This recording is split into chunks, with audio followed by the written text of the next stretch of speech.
Hello, mabuhay, and welcome to the Beerman Fan TV.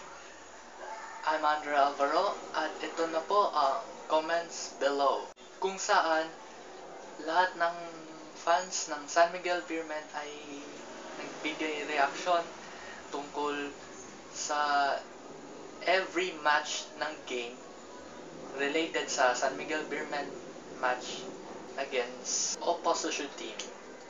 Kanina lang nanalo ang San Miguel Beerman over Global Port 97-86, best player Junmar Fajardo, at ito na yung titingnan natin sa tweets sa comment section ng Beerman Fan TV na galing kay Ordnael Lumbis.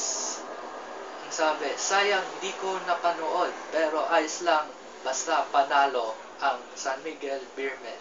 Kay Clyde Striper, San Miguel defeat Global Port 97-86. Lakas talaga ng Beerman. Woohoo! Best player of the game, si Fajardo. Siyempre, tama ka. Galing kay Giros Navales, what's with Marshall Lassiter's hand? Ang init ng tres. Good. Marshall Lassiter is still red hot on 3-point shooting in the second half. Galing kay Rosalie, sabi niya, SMB and Spurs.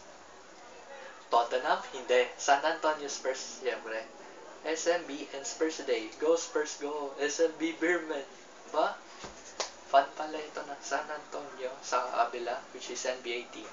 Galing kay Mervin Torres, PBA Final, San Miguel 97, Global Port 86. Yes!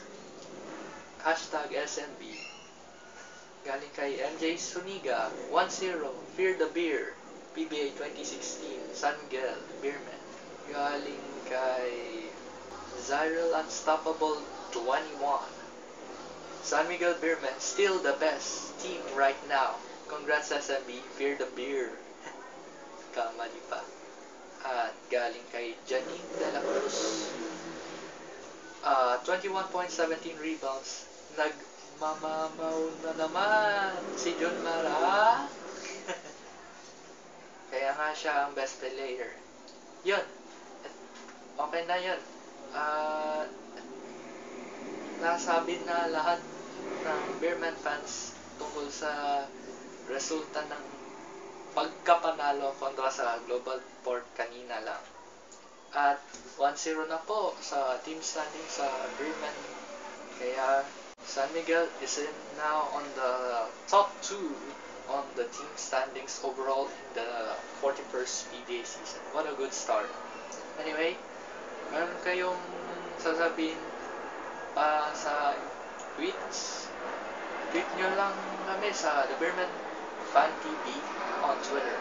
Anyway, salamat sa tutok sa comments below. Brought to you by Twitter ng The Beerman Fan TV. I'm Andre Alvaro. Hanggang sa susunod. Paalam. Bye.